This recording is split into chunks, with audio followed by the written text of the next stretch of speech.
Good morning everyone, and welcome to a very chilly Djuma private game reserve here in the Sabi Sands. My name is Brent. I've got Andrew on camera with me. We have Nikki and Eugene in final control and James and Phil on the other vehicle. Well, it is a nice chilly 10 degrees Celsius, about 51 degrees Fahrenheit. Beautiful morning, crisp and clear, and we've found some fresh leopard tracks. I was just checking on the road to see if they came this way. It doesn't look like it, so we're going to scoot back. For those of you who are new, you're watching me freeze here live in the Sabi Sands Game Reserve.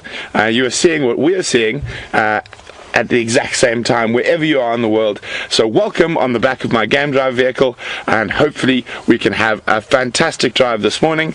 I know James is going to be working hard in the sort of southeast corner to start off with, and I'm up in the northwest, so we're covering as much of the reserve as possible to find you the best sightings possible. So let's go get back on those leopard tracks.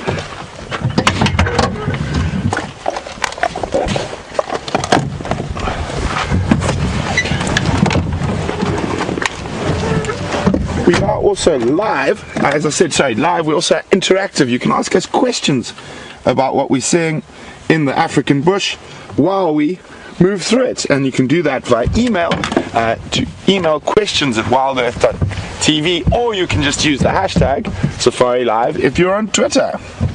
And now I've locked my blanket in the door.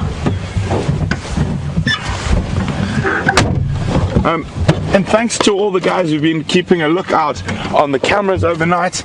We got your updates, thanks very much. I think Chris, Rogue, Copper, Siberia, and others about the updates about the lions calling. I also heard them, first time I heard them about 12:30 last night to the south of us, and I definitely heard more lions to the north.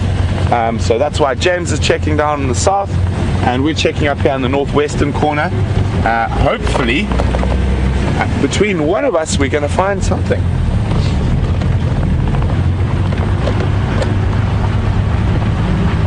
So also just at around 6 o'clock this morning, I heard some maniacal hyena cackling,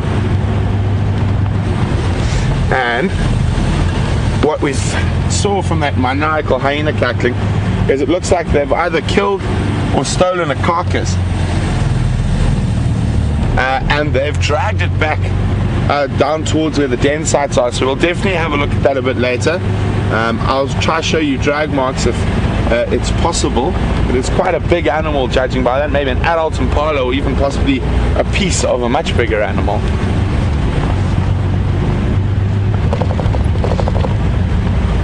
So it seems James and I are suffering from the missing glove, the gloves that go bye-bye. So I've only got a left glove at the moment, and James has only got a right glove. So between us we've got one very cold hand each.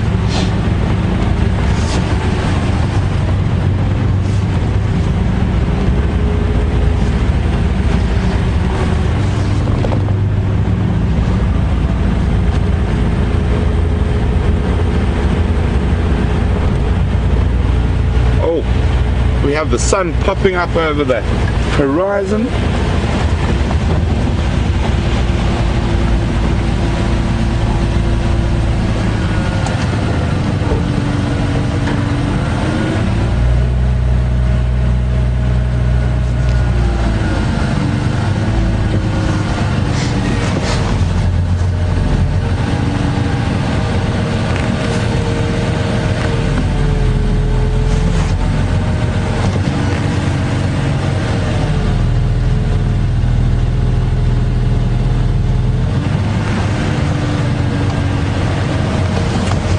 So the last leopard track I saw was just up ahead. Yeah, I'm just trying to make sure we haven't missed which direction he went. We have a tweet from Jimelin. Morning, Jimelin. Welcome on Sunrise Safari. Jimelin was wondering if in this area do we have a hunting season like you do in the US. Jimelin, there's no hunting here. The system is natural, so the predators do the hunting, and we don't hunt any animals for food and whatnot in this area. Okay, there are those big male leopard tracks. I know there were some reports of leopard sawing, and this has come from very close to the dam, up away. So there are also hyena tracks there, so a little bit confusing, so I'm just going to jump out to show you. There you go, Andrew's spot on. And there he is. There's the big male. Which one are you on? Whichever one you're pointing. That one. Yeah. So there, nice male leopard track heading west. But he has left the road somewhere very close to here, so he's not further on. But there is a big game park that cuts through to the Impala Plains area, so I think that's definitely where we're going to check next. Ooh.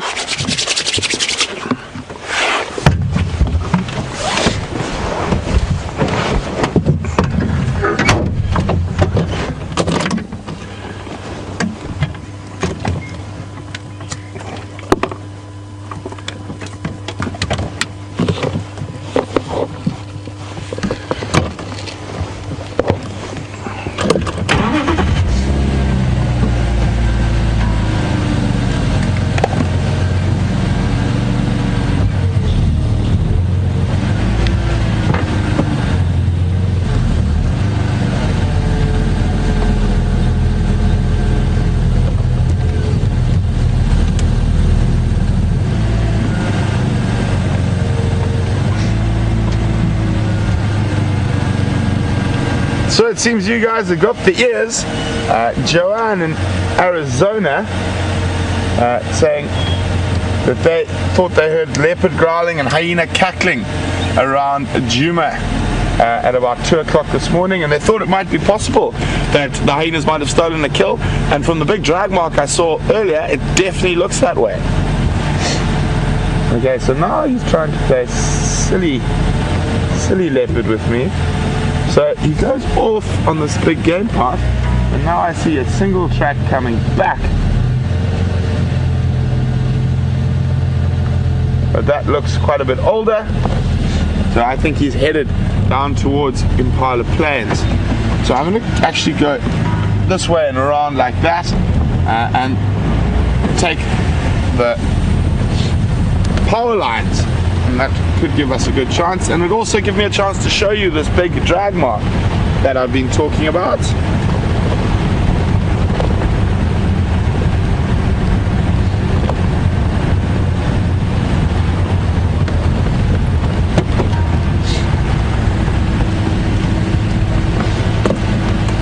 Hi, Emily from South Carolina. Emily would like to know the difference between male and female leopard tracks. Good morning, Emily. Welcome on the Sunrise Safari. Emily, I'll get to your question in a second. I'm just showing you. Here's this drag mark, and you can see all the hyena prints on it. So, and just judging by the width of it, it is quite a large drag mark. So, in hyena, you can imagine a hyena with an animal between its jaws, and that big, powerful neck sort of bulging out, and got it between its jaws and running down the road trying to get away from the other hyenas dragging the impala or piece of a carcass. So nice big drag mark. Generally we're much happier when we find leopard drag marks. I have followed a hyena drag mark on Djuma that's probably gone 7-8 kilometers. So quite often it's unsuccessful following them. They go for miles and miles. With a leopard drag mark, they normally kill something and they'll move it to a safe place to feed, either in a bush or in a drainage line or up in the tree. So we will keep an eye on where this drag mark pops out while we're moving around the reserve, but we're not no means going to follow it directly, unless it might head to a new hyena den, but we will check that a little bit later.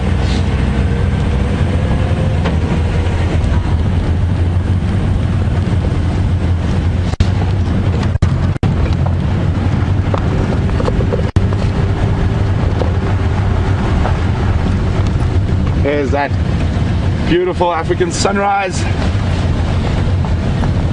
Not a cloud in the sky, but as we progress further into the dry season, you can actually see the dust, and that's what gives us these fantastic sunrises and sunsets. The light reflecting through that dust makes the sky look like it's on fire, like my nose from the cold this morning.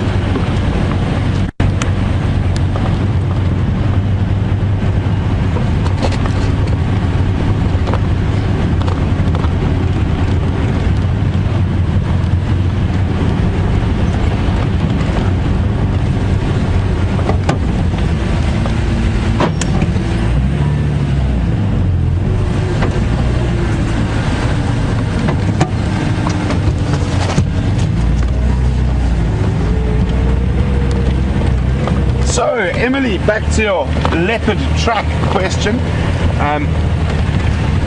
Emily, the main difference to tell between the male and female tracks is the size. A male leopard track is quite often more than 50% larger.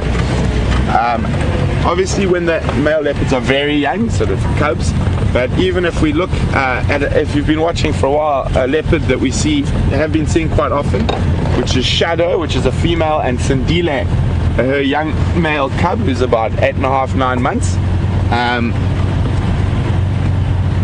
His tracks are already slightly bigger, but they're nearly the same size, and that's when he's still very young. And also in body weight, females are quite often about 50% of the size, or maybe a little bit more of a big male leopard.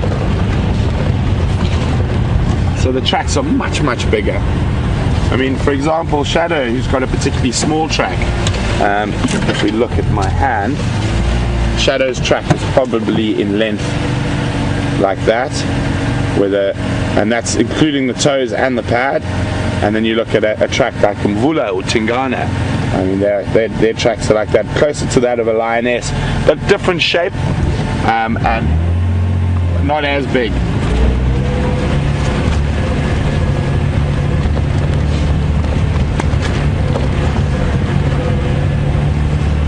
I'm starting to wonder if it's not the cameramen hiding our clubs so they can giggle at us in the cold. Just hide one, ha ha ha ha ha ha. Look how funny they look with one glove on.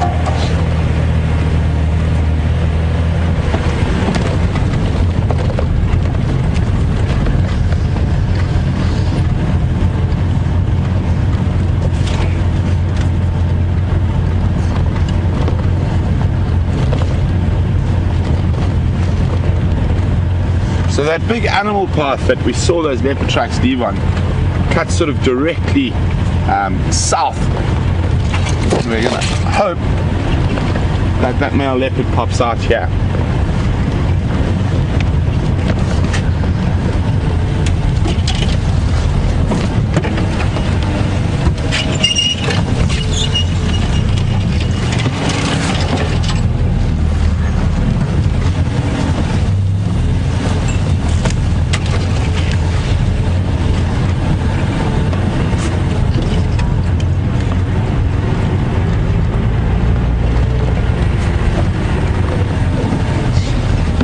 So while we continue on to track this male leopard, we're going to pass you on to James and see what he's been up to for the first bit of drive.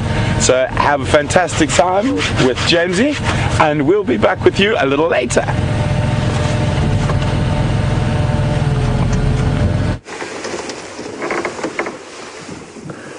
Welcome everybody to Giga. You might be able to see that my lips are struggling to move. I think it's about minus 20 degrees centigrade here, which is probably about minus 400 Fahrenheit. We're just having a look at the sunrise here. So I'm going to ask Phil to pan over to it there. And there you can see the great African sun, or in fact the sun of all of us, not just Africa, popping up behind that beautiful marula tree on the crest. Welcome to the drive. It's very good to have you along. It's been a chilly morning, but it's very clear and crisp, and I think that cold front has probably left us, so we're just left with the remnants of the winter here. That's a lovely shot. We've got Phil on camera at the back. Phil is trussed up with all manner of different kind of warming implements. He damaged his knee the other day, and so he's got a fairly astonishing array of medical equipment on his knee too. If you have any questions, please feel free to ask them. Any comments, we love to hear from you. Hashtag Safari Live or questions at WildEarthTV. We've come out to the far eastern boundary this morning to see if we can't find sign of either the Nkohuma Pride or some of the males from the south coming in. There were reports of them heading this way last night. So far we haven't found them or any sign of them. We've been following the tracks of a big bull elephant up this cut line, but we also haven't seen him. Had a couple of impala and a few kudus, but that is about it in the way of mammal life. So we're going to head up, slowly move up this road, see if we can't find any evidence of the lions coming in. I know the lions were definitely around a dam just to the north of us earlier last night, and we're just hoping they may have come across tonight. I'm not sure. If you just just listen quietly.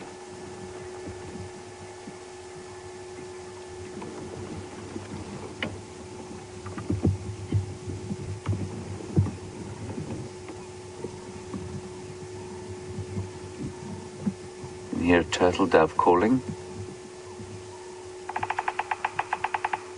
That's what I wanted you to hear. That's the bearded woodpecker doing his territorial tap.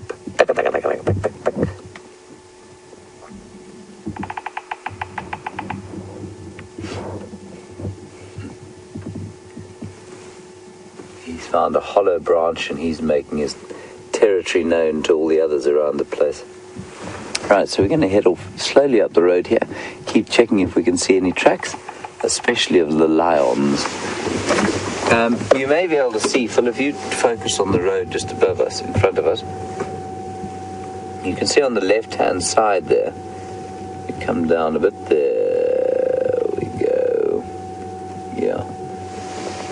You can see some elephant tracks there. A big bull elephant. He's come up here sometime during the morning. I did find a pile of his dung, which didn't seem to be steaming any longer. So it's probably from sort of more last night than it is from early this morning.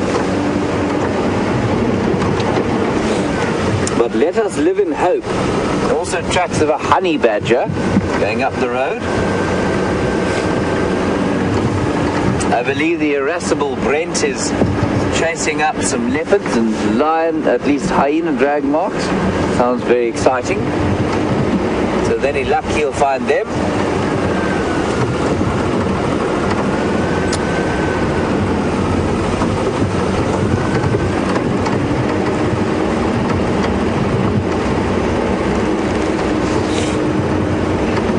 Rather like the sunset.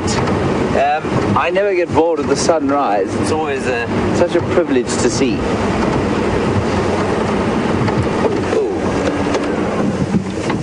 On the road there, Phil. Naturally disappearing into the bush. That is the Coqui Franklin. It's the most beautiful Franklin we get, I think. I'm trying to just get a little bit closer.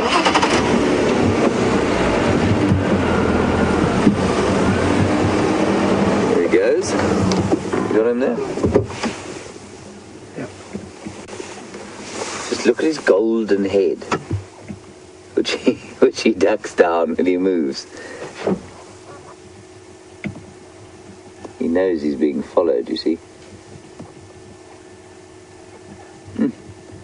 That head is impossibly gold. He's the smallest little Franklin we get here.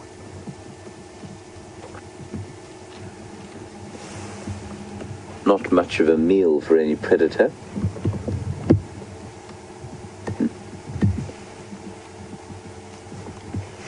It's really lovely. Coqui Franklin, onomatopoeic name from his call, which is Coqui, Coqui, Coqui.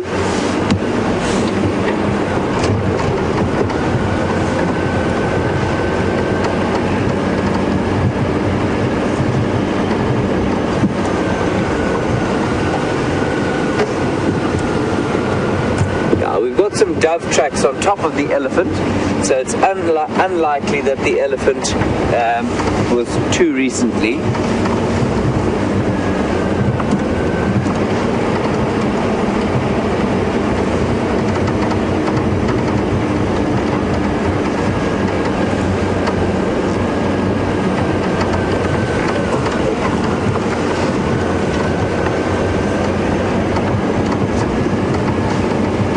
Hello, Dave in Toronto. Welcome to the morning drive. Pretty chilly in Toronto in winter. You want to know Are there any small cats in the area? The answer is absolutely there are. We don't see them very often though. We do see their tracks in the mornings. Certainly African wildcat is one. Serval is another. Caracal is another. And sometimes I believe there has been the odd record of a small spotted cat, but I'm not convinced about that. It's more a desert species. So it's serval, caracal, and African wildcat are the main little ones. We don't see them very often though.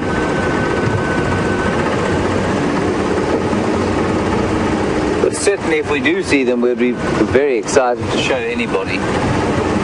Very nice to see them. So no lions have crossed the boundary yet.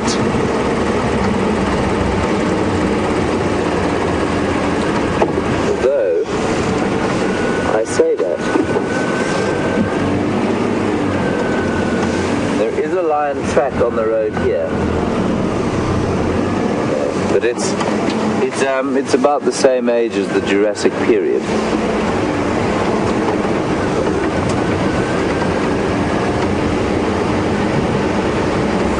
So our next port of call will be the Bivels Hook waterhole.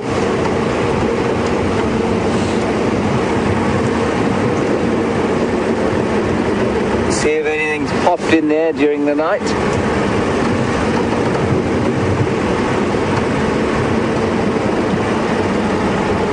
Waterhole's always nice focal points just to pop down and check what's going on there.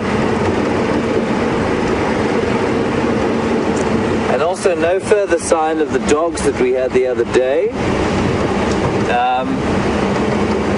which we think are probably denning on Biffel's Hook maybe, which is just north of us.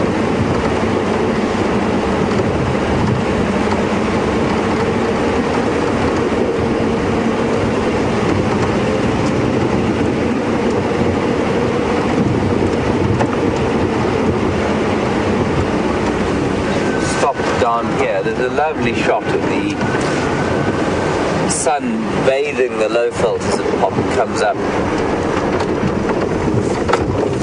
Try and get a look at that,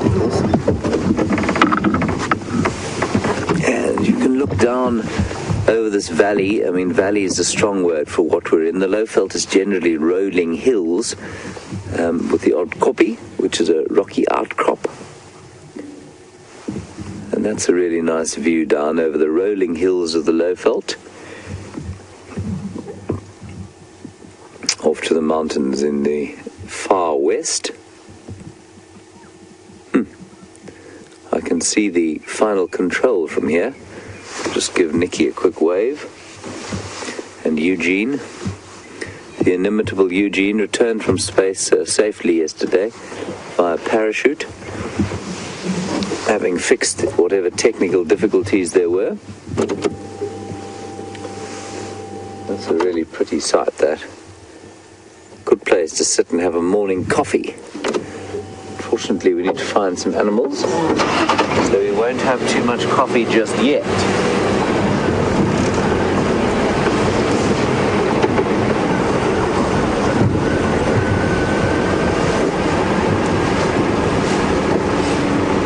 Lowveld here, which means low land, is about between 300 and 450 meters above sea level. Not entirely sure how many feet that is. I can see something down there. I don't know what it is. I think it's a tree stump. It is in fact a tree stump. Fascinating. Fascinating tree stump. We'll probably not carry too long here. So about 12, let's call it 12 to 1400 feet. And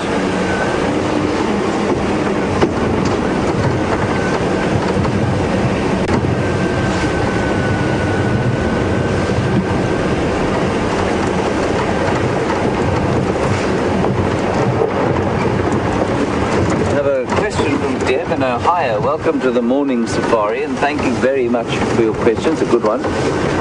A lot of people think that the genet, small spotted and large spotted we get here, look like cats. And they do superficially look like cats. But they're not something running across the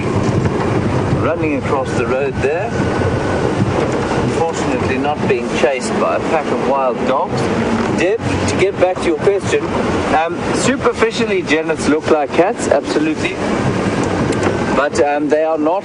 They are, as you surmised correctly, related to mongoose rather than to the cat family. So it's an entirely different family called the Viveridae. And in the Viveridae we have the genet, civet, and all the mongooses.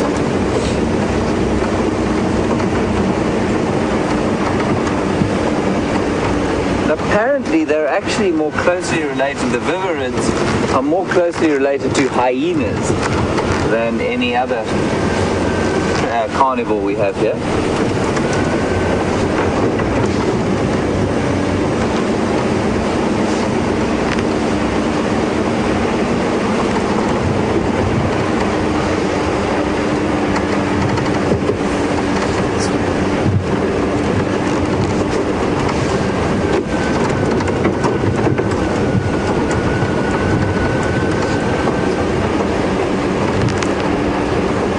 Question from Japan, which is excellent news, great stuff. I'm going to attempt to pronounce your name. I have no doubt I'll get it wrong.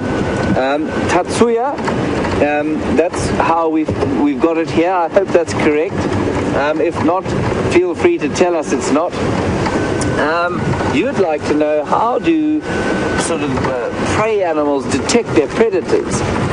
Do they do it with what senses are they most important? The answer is all the senses, or certainly the main three. They use sight.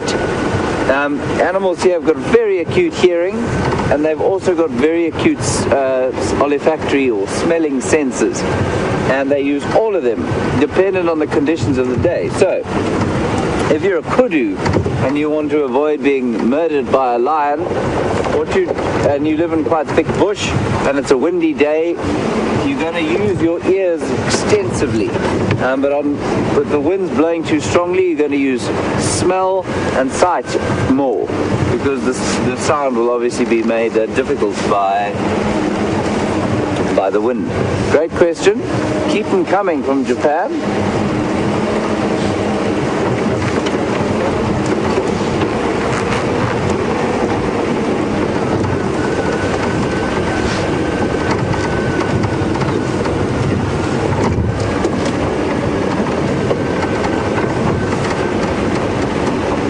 As I was saying about the height of the land, very ancient sea this used to be, the Lowveld, and the result of that has been that a lot of the rock in the area has been weathered, so the soils, I think, many areas are quite deep, sandy, fairly nutrient poor. Now arriving at Buffels Hook Waterhole, where with any luck there will be a great bevy of interesting things to see.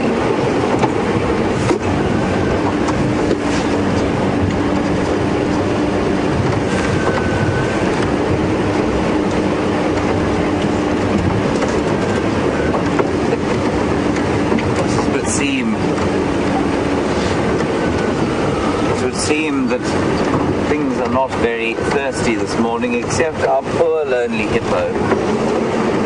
I do feel rather sorry for him. There's just our lonely little hippo, and he's in the water, which is a testament to the amount of blubber he must have on his body.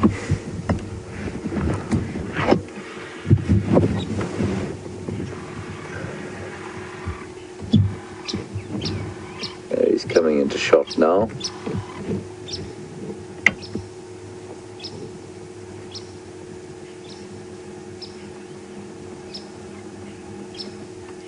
Lying forlornly in the cold, green, greasy water here. Every time I come here, I hope that there'll be a friend for him or something like that, but he's ubiquitously alone, lying in the water. And it's not warm this morning. I'm guessing at about 8 degrees centigrade, which probably puts us at around 48 degrees Fahrenheit. And so to go for a swim this morning, you'd have to be stark raving insane, or fairly well oiled with vodka. And Scandinavian, of course. But that hippo has a tremendous amount of blubber on his body, and difficult for them to lay that down because they don't, they eat grass only, so it's not like they eat a diet rich in fat at all. And I suspect that's why they do so little. They spend an enormous amount of time doing absolutely nothing. And the reason for that is that it's a tremendously energy efficient way of living, so that when they come out of the grass, at least come out of the water at night to feed on the grass, they obviously don't have to eat a huge amount compared with something like a rhino. And I believe they eat roughly half the amount that a rhino does. And that's because their energy needs are that much smaller. And they spend a great deal of time doing nothing. Right, well, I think we'll leave this unfriendly and fairly lonely old fellow to himself and see what else we can see.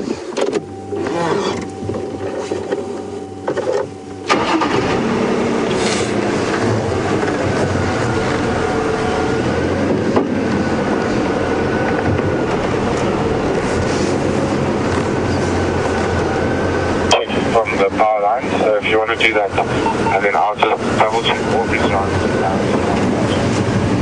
Right.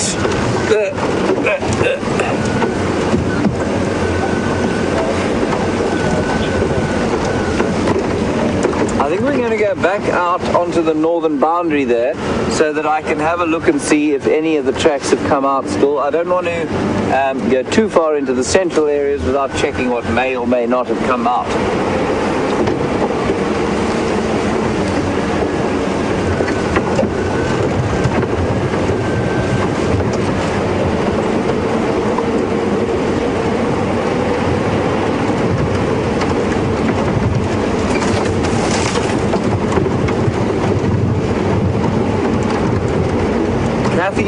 In Tennessee. Thank you for your question. You'd like to know, what is a civet? Well, a civet, Kathy, is a viverrid. It looks a little bit like a cat. I wonder if I've got a little picture. I'll try and find you a picture. But it isn't a cat. It's like a sort of, looks like a mix between a cat and a dog, really. Black with and white with spots, and knocks about on the ground during the day, at least during the night, and in the mornings will probably go into a burrow somewhere. I'll show you a picture. It's about the size of how big is it? It's about the size of a sort of Staffordshire Bull Terrier, if you like, that sort of size. And really does look like a mixture between a cat and a dog. I'll find you a wee picture quickly. Now, this is serious skill, of course, reading a book while driving. There we go.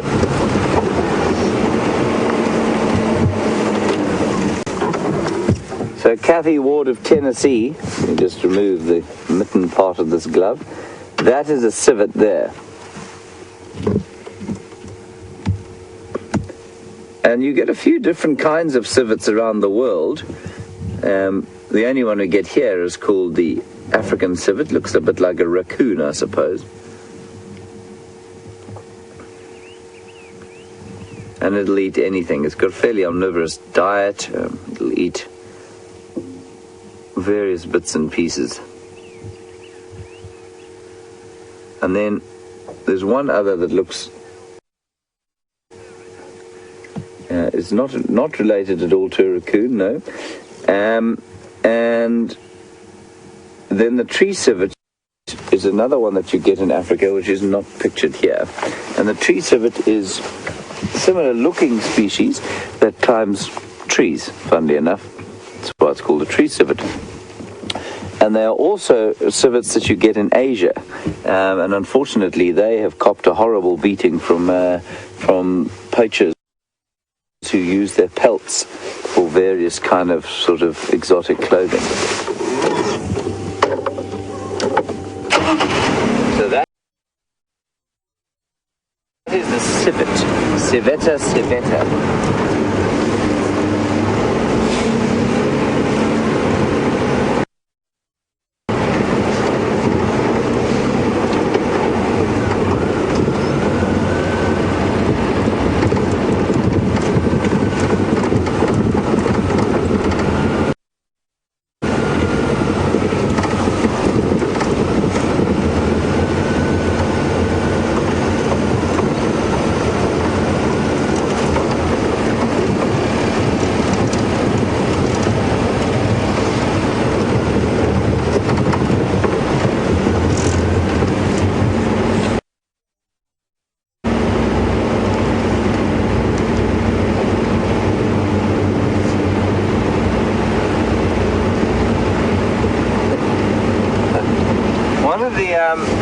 One of our selfless zoomies, that is, for those of you who don't know, that is somebody who helps us to monitor the waterhole cameras that we've got. Her handle is Siberia Zoomy. Hello, Siberia Zoomy. You asked an interesting question, and I'm not sure that I know the answer to. Well, I know the answer to the question, but I didn't know about the reasons for your question. You spoke about how an algal bloom of blue-green algae a little while back in some of the water holes caused some sort of lung disease in a few of the animals. I had heard nothing about that, I'm afraid, but that's very interesting. And you want to know, as a result of that, do the owners regulate the amount of algae in their waterholes? The answer is absolutely not. Nobody does any form of regulation like that. It's purely letting nature take its course.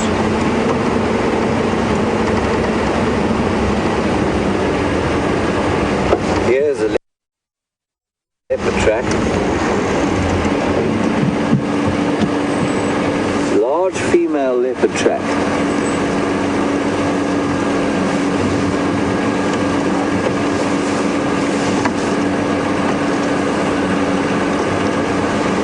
Large female leopard track going down the road that wasn't here last night. We'll just keep following it slowly along the road.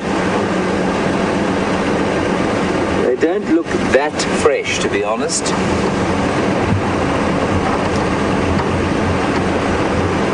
But I may be wrong. Keep your eyes peeled.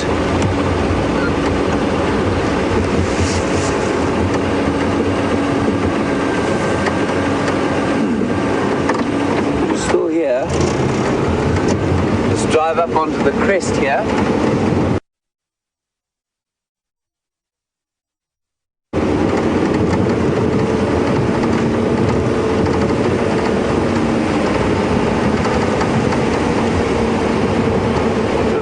Not splendid to see a leopard this morning.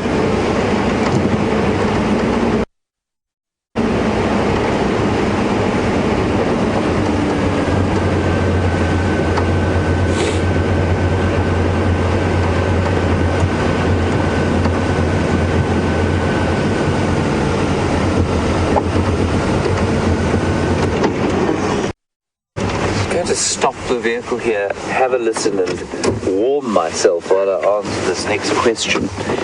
Edward on Twitter, good question. You want to know, in reference to that lonesome hippo that was in the waterhole there, what will he do when he wants to mate or set up a territory? I suspect that hippo has been tossed out of a larger pod possibly down in the Sand River or in one of the bigger water holes. And what happens with those large pods is that when the bulls get to a certain age, the territorial bull will toss them out, and they'll go and live in a sort of isolated space like that one is.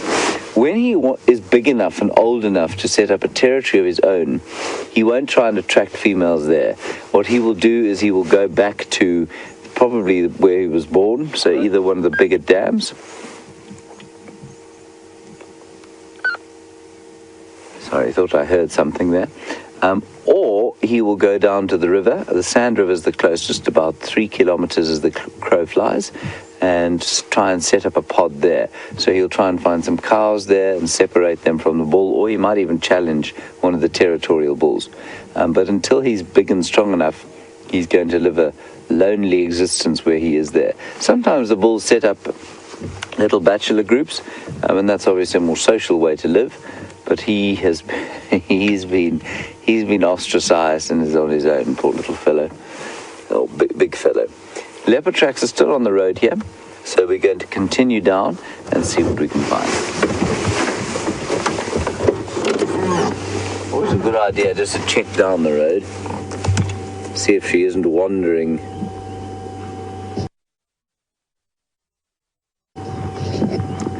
Pleasantly along. But no, not right now.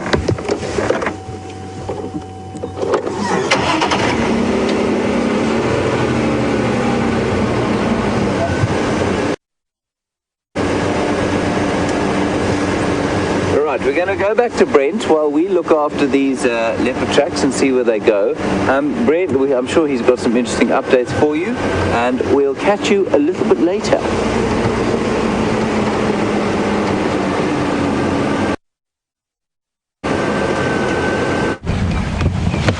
Morning guys, welcome back. So this leopard's being a bit of a trickster at the moment. So we thought his tracks were definitely heading south. They didn't. He walked maybe 4 steps, turned around and then came back north again. And now he's done the exact same thing again. I've actually found where he's turned around. I was checking where he went off the road, and he went off the road right here. And then there's some impala over there. And they started alarm calling, but it was difficult to see whether they were alarm calling at me walking or at possibly the leopard who was lying very close to them. So I'm just going to go check this big termite mound here off the road. You never know.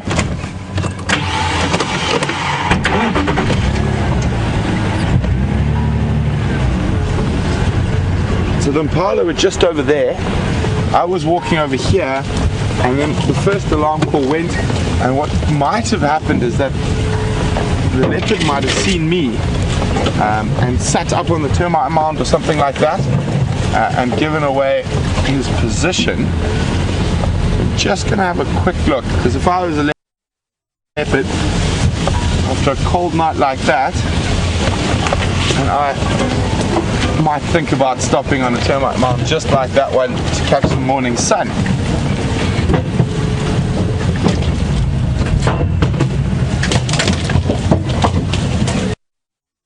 Aubrey coming?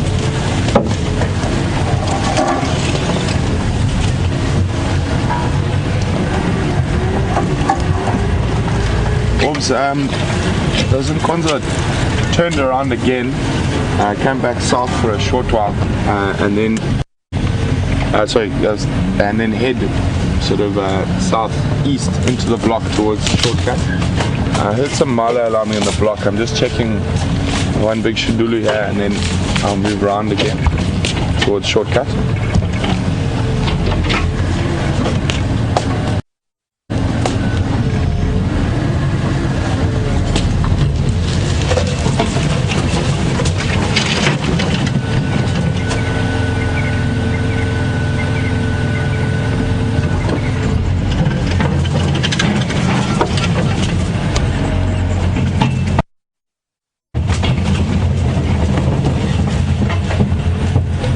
Okay, Carly, thanks very much, Aubrey. So, Aubrey's been helping me work these tracks. He's gone around the other side. Unfortunately, Orbs has found the tracks crossing on northern boundary to the east of us. So, seems like we're a bit late this morning. Quite interesting though, it seems like this male leopard is following in the inverse direction this drag mark of the hyenas. So maybe he is looking to see if there's a female that this was stolen from. And now that I see this drag mark further and further, I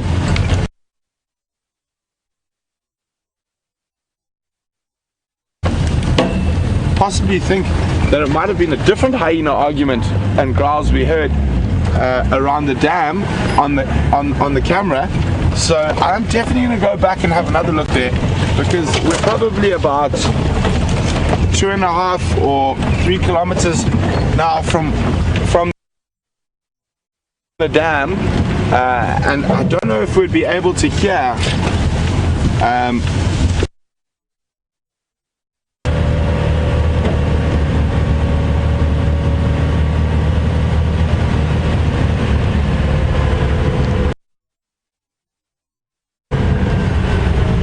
it's a bit more difficult to see here, but you can see if Andrew shows on the side of the road there, you can see there's that drag mark still going. So as I was saying earlier, I mean, this, as the drag mark, just what I can see of it so far, is already over 2 kilometers long.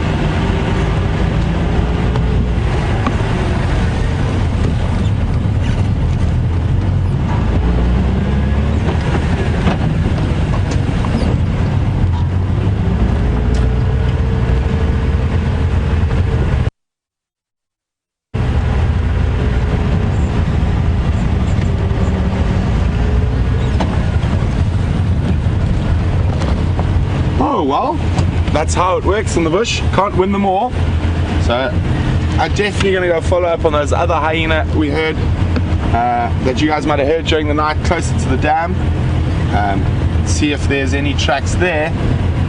These tracks did come from down at the dam, so maybe it's been an unlucky night for leopards with their kills being stolen by hyenas.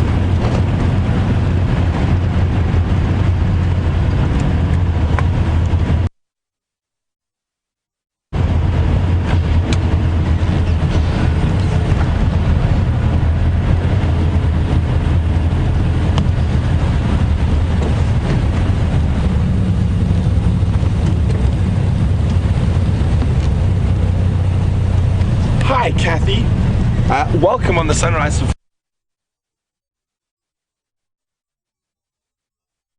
Safari.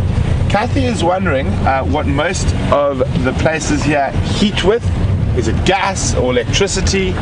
Well Kathy, even though it is really cold in the mornings when you're out in an open vehicle, this part of South Africa is very, very warm for the majority of the year. I mean, we will probably get up to around 25, maybe even a bit higher, even up to 30 degrees Celsius some days in the winter. So it is chilly at night, but by no means cold. So most people might have an electric heater or a fireplace. We don't really have many gas. Oh no, now what? Just to confuse me more, there's tracks of a female leopard here. Also on top of the drag mark, coming away.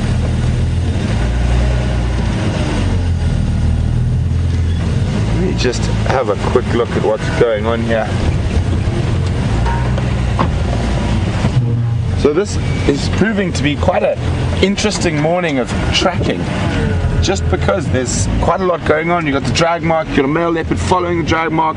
Now we've got a female leopard going in the opposite direction. So I'm just going to have a quick look.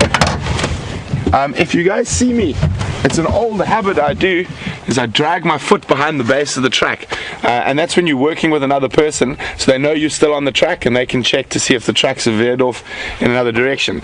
But in this case, it helps you to show what's going through my mind while I am looking at tracks, so you can see where I'm marking with my foot that I know I'm still on the female tracks. And I didn't see the female tracks further down there, so I'm just going to have a quick look to see if she jumped off very close by.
So she's done what I thought she might have done, and she's headed down that animal path there. So we're going to go check round down to the next road. Fingers crossed that her tracks pop out. I heard James is also following up on female leopard tracks, so I'm just going to give him a call to make sure we're not working the same set of tracks. James coming?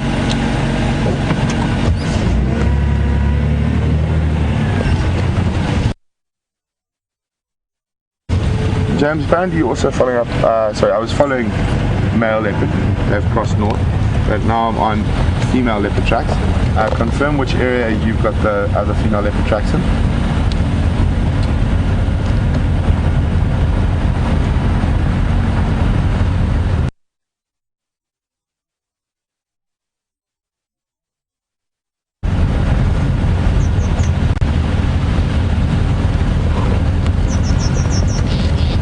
Copy. I think it might be the same set of tracks. I've got them coming south down that drainage line or towards Gallagher shortcut at the moment.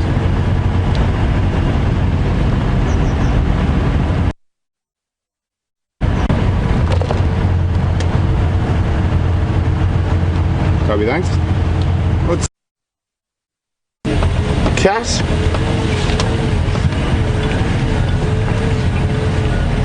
So that game path comes through here down to this road, and I'm pretty confident we're gonna have our tracks popping out somewhere in this vicinity.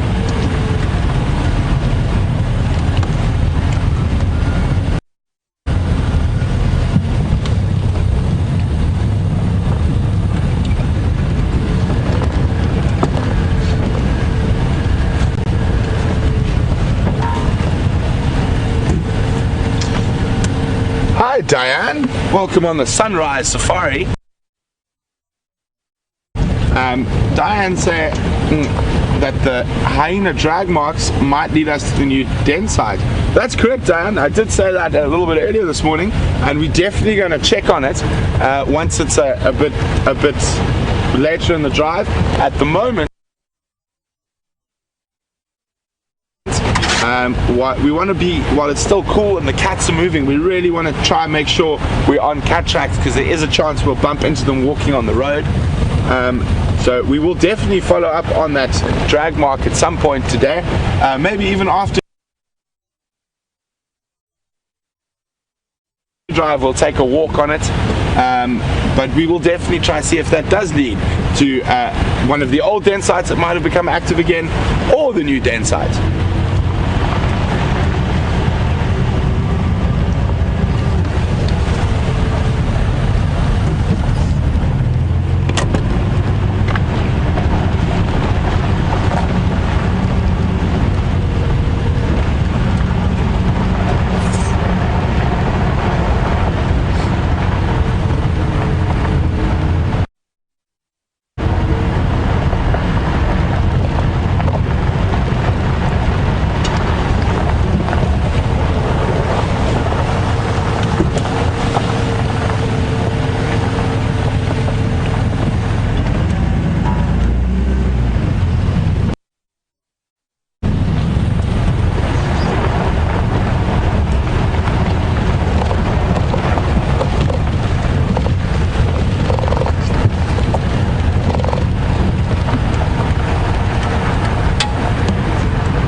this is the area where I predict those tracks to come out at somewhere.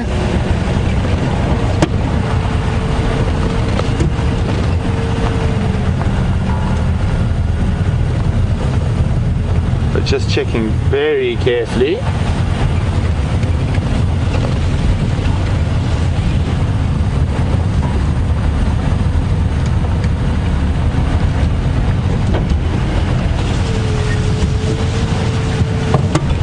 And bingo.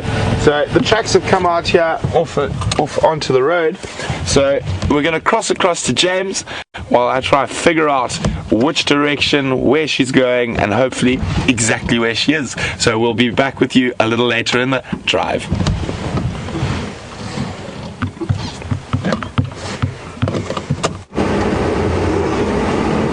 Welcome back to a chilly Jiga, everybody. I believe that Brent has been following some leopards, which is exciting. I believe also that the tracks that he's following are probably the same ones that I've had recently. So we're going to sort of head around towards the opposite end of where he's following them and see if she doesn't pop out there. Hopefully lying in the boughs of a tree, the remains of a pleasant evening meal lying next to her. I've also stopped the car because my face can now gather some of the sun, which is very pleasant on a morning like this. It's not been warm. No lion tracks have come across the reserve, the boundary. So the Nkuhuma Pride is obviously still to the north and possibly the east. And then the Styx Pride and the two males, I think, are in the south somewhere. So we're hoping they'll come back eventually, but nothing today. So we'll carry on round towards the Gowrie Dam and see what we can see, which is where the Djuma cam is. And a few of you zoomies have seen or heard some hyena there, so let's go and take a look. We're about 3 minutes away from there, depending on how fast I drive. If we were tracing wild dogs, we could be there in 10 minutes.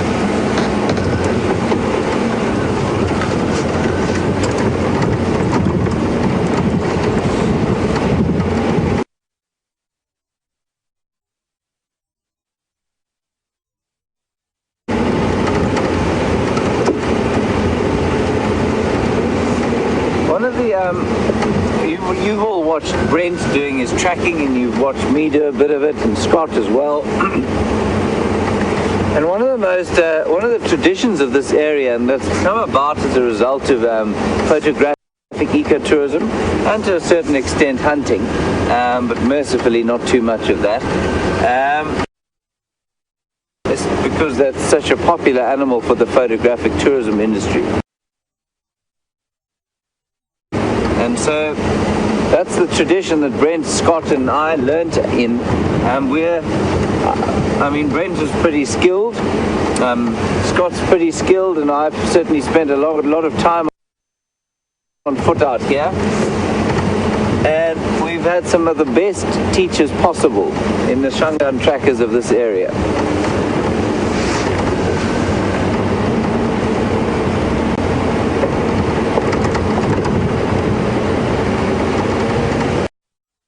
Pop around to the waterhole and see if we can't hear anything in the way of hyena or anything else.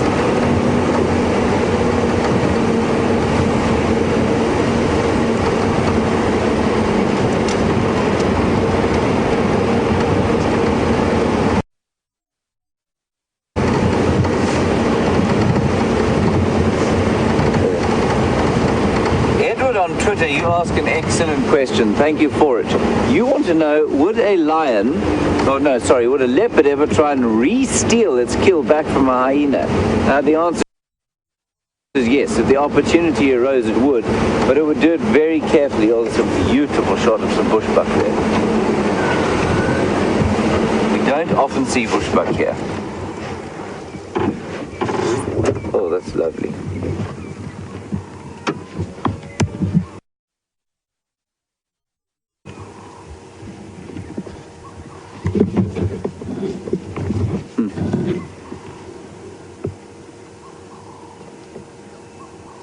Bushbuck ram. while we watch that bushbuck, the answer is yes. It would depend on the number of hyena, though, because the hyenas can be fairly intimidating to something like a leopard, which is much smaller. But I've seen leopards take wild dog kills. The dogs will make a kill, start to feed, and if there's a tree nearby, male leopard especially will leap out of the grass, grab the thing, and run up a tree where the dogs can't get to them. So yes, leopard will definitely not just give up.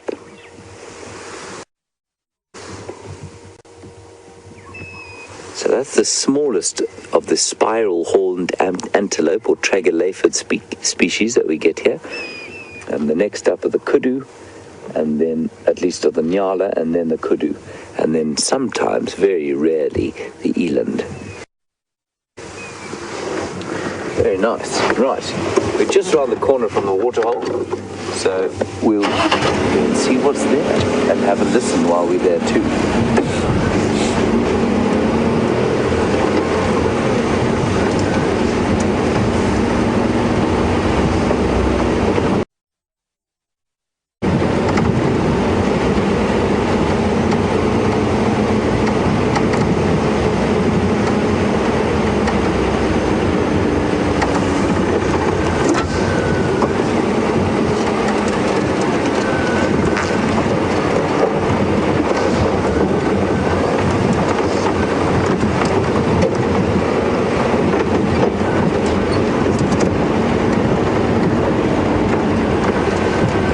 Here we are at the Djuma waterhole.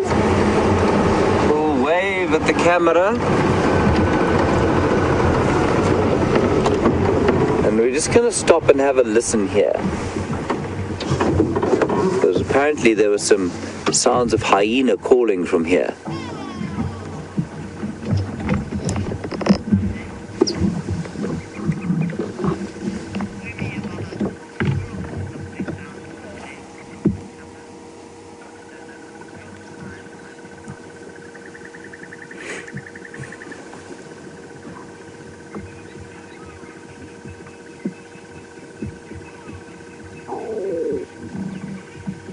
So all I can hear at the moment is birds down in the drainage line. There was a fairly impressive growl from my stomach, but that's not particularly.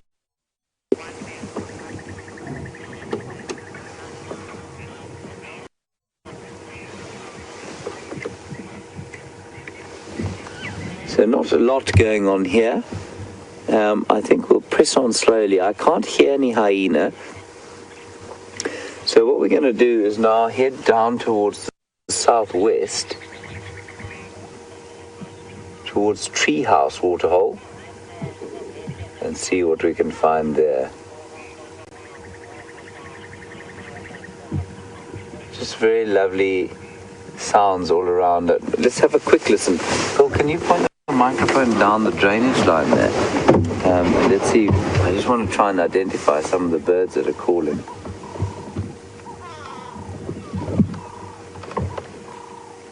So you can hear the grey go-away bird. Quack, quack.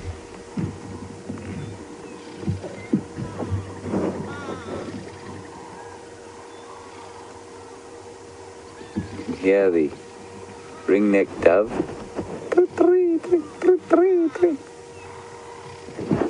A laughing dove.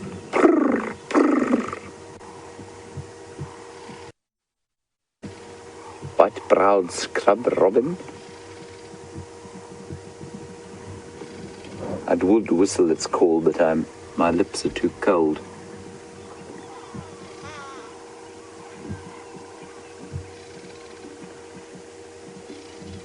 And now the earth is just starting to exhale after the evening. It's starting to relax. Right, let us press on gently about our way. It's definitely got a feeling of quiet about it, it does this morning. So we'll have to see if excitement occurs or if we must just enjoy the peace of the day.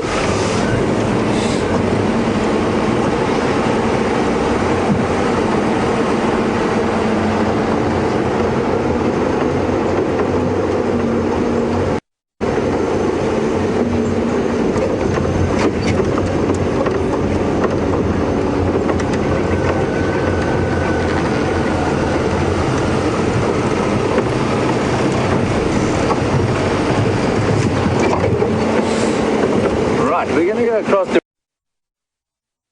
Brent, who I believe has something quite exciting to tell you, or show you, or both, with any luck, and we'll see you a little bit later.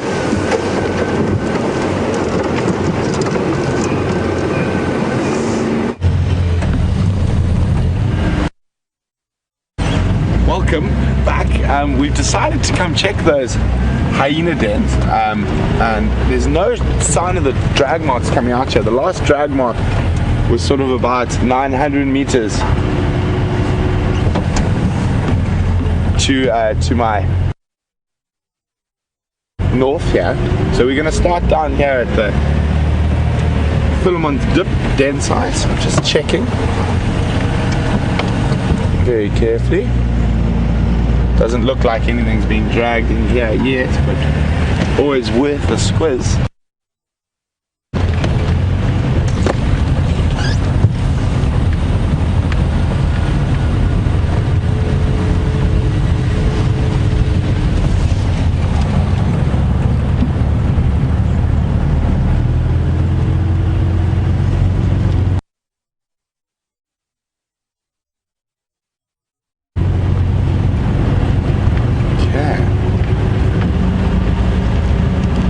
Approaching the den now.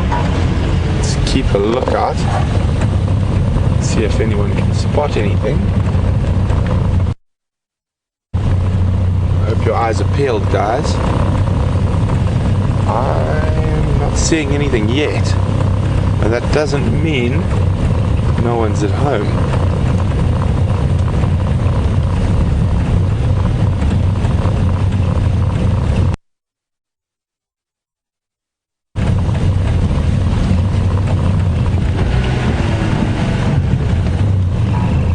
Remember, the adults quite often will maybe lie off to the side somewhere. And cold morning like this, I think they'll be looking for some sunshine.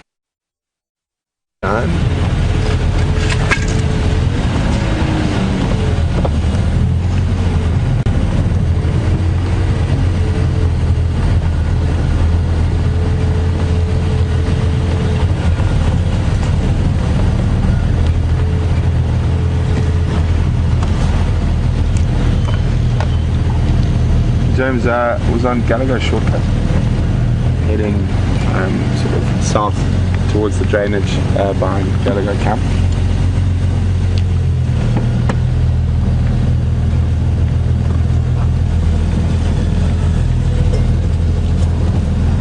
Just checking very carefully.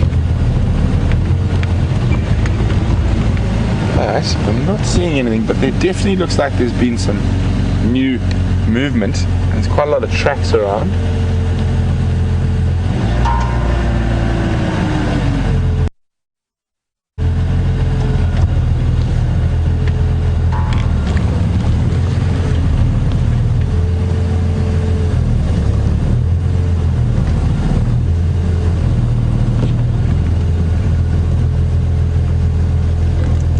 So we left those female leopard tracks heading south from Gallagher shortcut towards Gurry Dam. So I know James is around that area and he's going to check there for me while we try to see if we can find what the story is with these hyenas. I was pretty confident we were going to find a hyena here.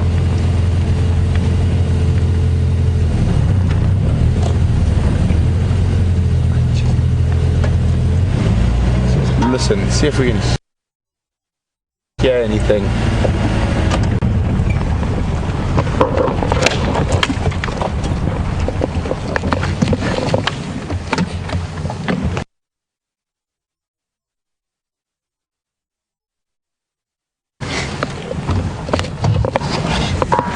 But we can definitely see there's been some usage and lots of fresh tracks around this den.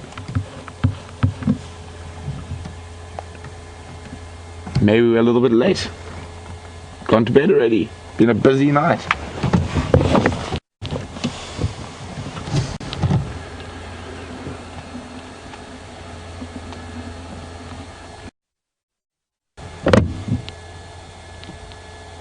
Okay. The search continues.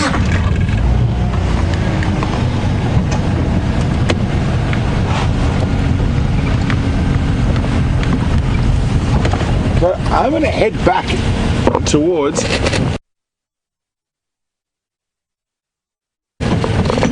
the area where I last had a drag mark to see where it goes. And in the meantime, we're going to cross across to James, who is, I'm sure, doing his level best to try find those leopard tracks again, and maybe show you something to do with a little installation. So over to James, and we'll be back a little later on the safari.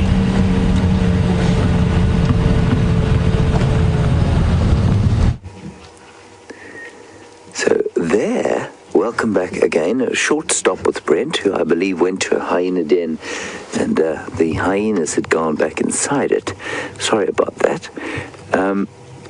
Here we've got two young impala ewes, and they're all fluffed up. Not often you associate an antelope with a teddy bear, but they've fluffed out their skins because it's such a chilly morning. And they're able to do that, to trap air underneath the hair. And what that means is that they don't have to grow a long, shaggy winter coat, which they then have, which is energetically very expensive to do. They've evolved a strategy to stay warm without having to grow too much more of a coat. So for those of you who are perhaps unfamiliar with the strategy, what it is that they manage to sort of lift. Oh, isn't that a lovely sound?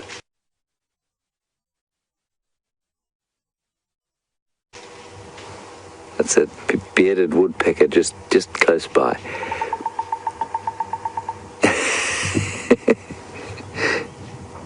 He's found an excellent drum to play on. So what they do is they lift the hair off their back slightly, and what that does is it traps air underneath it, and that seems to hold quite a lot more heat inside, and so they can maintain their body temperatures.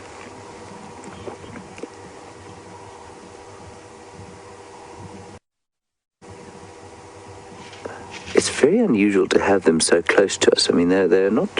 When we stopped here, she was about probably just 20 meters or 10 meters away. And for an impala, not normally that confiding, so it's quite nice to have these two here. I don't know why they're on their own like this. Normally at least 6 or 7 of them. But it's so often that we just drive past them and don't appreciate how lovely they really are. Dainty legs. Incredibly fast. Unbelievable ability to jump. And you can see this impala is grazing and eating leaves and browsing.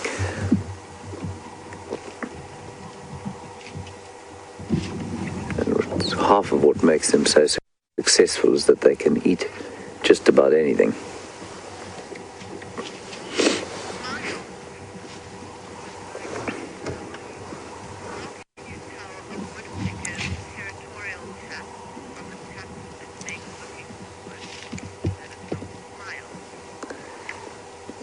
Smiles, you want to know, very good question, thank you for it. You would like to know how it is that I can tell the difference between a woodpecker's territorial tap and whether he's looking for food. Smiles, the bearded woodpecker is the only woodpecker out here that makes a territorial tap, and when they're feeding, the tapping is much less regular and much softer. That bearded woodpecker there will find a hollow piece of hard wood, so an old lead wood possibly, and it'll be hollow so that it can be used as a sort of drum, and then they'll bash that noise out so that everyone else can hear it around the place. It's a dead hollow tree, so it's highly unlikely there'd be anything on it that would be worth eating. And so what you'll find is that the the other if the bearded woodpecker is trying to eat, they'll normally be fossicking underneath the bark of a tree and just drilling away small pieces, and they do that very softly. You can hear them do it, but it's nothing like that noisy drumming on a specifically selected hollow tree. Good question.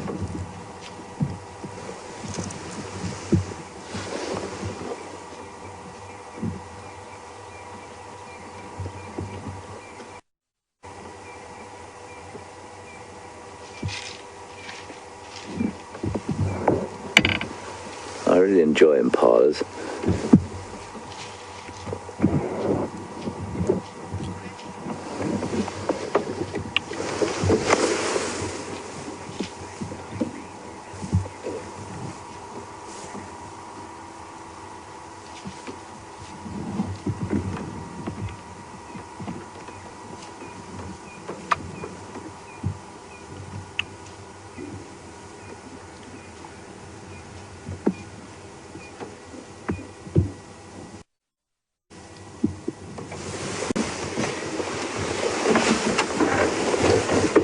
Susan, you ask an excellent question, and thank you for it. You want to know, when we're looking for predators and we find a herd of impala like this, are we happy because we think maybe the predator might be stalking them, or are we unhappy because they look so relaxed? The answer is, the animals here are they're so wary that normally it's a sense of, if they're relaxed, it's unlikely something's around. But that's probably wrong. But the number of predators to prey, obviously the ratio is far skewed towards the prey. So there are far more impala than there are leopard in the area. And so when you see a whole herd of relaxed impala, it's kind of unlikely that there's a leopard stalking, but it's certainly not impossible. And it's possibly a mental bias we have, that we see relaxed impala and we think, well, there can't be anything around. It's probably not necessarily correct. So very good question. All right, we're going to leave these impala and head off down the road, continue. I'm going to actually change my route slightly. I'm going to go back towards the dam and then take another route. I think I heard a leopard calling in the distance. I can't be entirely sure, but that's the sort of direction we're going to head. Okay.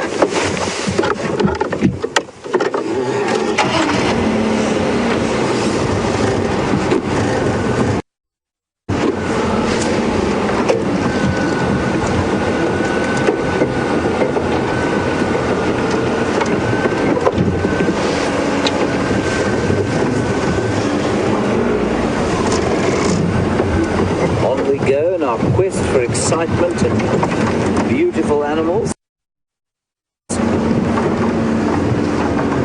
Bye, chaps. Watch out. So this is an old leadwood, and this is the kind of tree that a bearded woodpecker would bash out his territorial call on. And it's unlikely that there'd be anything worth eating in that tree. Because it's dead, and so there's there's not much for an insect to eat. And also, for woodpecker, the other thing a woodpecker does is drill a hole in a tree to live in, and it's unlikely that they do it in a tree like this, because the wood is extremely hard, and they're much easier places for a woodpecker to try and find a place to drill a hole.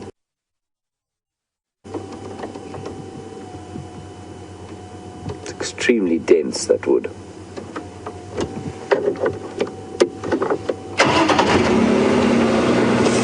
It's excellent firewood.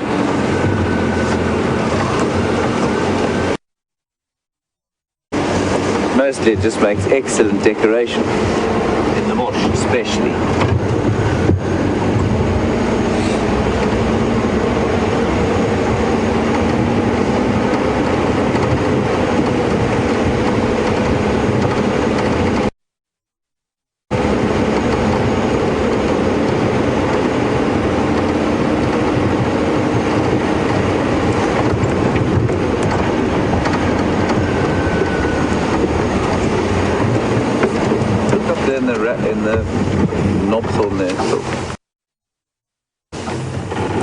There's a nest. You see it there? Yeah. There's a raptor's nest there, and it's always amazed me. I don't know what this one is. I suspect, I haven't seen a bird in it, so what I suspect is that it's a Wahlberg's eagle's nest that has been abandoned for the course of the winter, and they'll come back in the summer and reuse it. I might be wrong. If any of you know what that is, I'm pretty sure that's what it is, though. They're like knobthorn trees. A lot of the raptors build in knobthorn trees, and I suspect it's got something to do with the fact that the thorns slightly discourage snakes from going up, but not that much.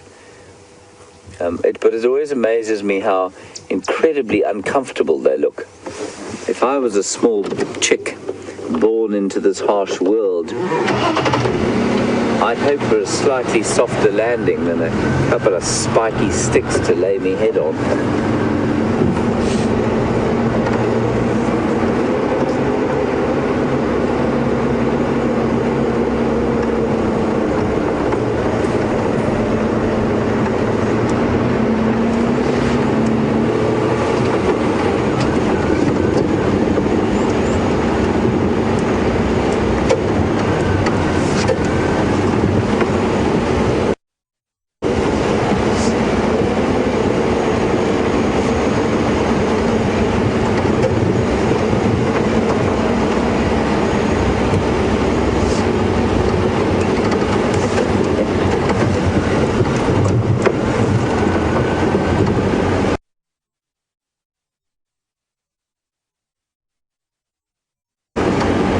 A very interesting question from Lucas.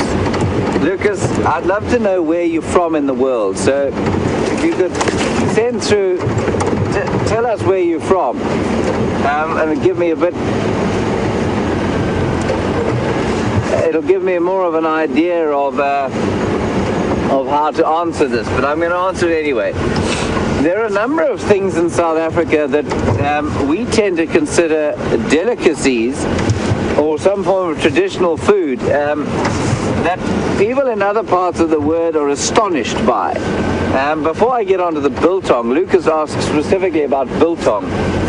And if you don't know what that is, in the States it's called jerky. It's beef jerky. And it used to be sort of a trail riding food that a cowboy who was out for months or weeks on end would eat as a last resort kind of food. In South Africa it tends to be something of a delicacy. I enjoy it very much, I must say. But the other sort of odd thing that South Africans tend to eat that no one else in the world eats is a rusk. Now a rusk basically is, I think its origins are as a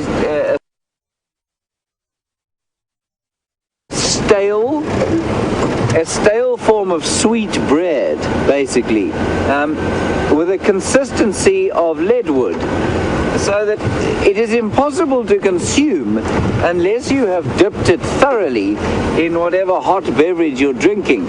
And you better hope that beverage is really hot, because if it isn't, not even the liquid will get through the rusk.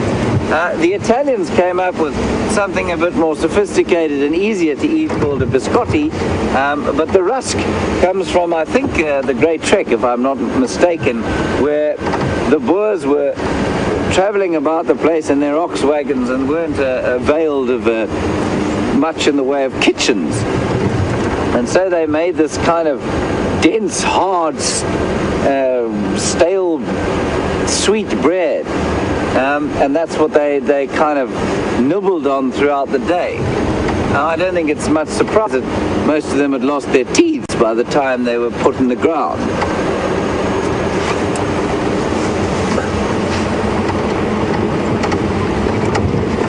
But biltong is a slightly more impressive South African tradition, and certainly I think it's come a long way since the days of the Great Trek, and it's now spiced and really nicely prepared.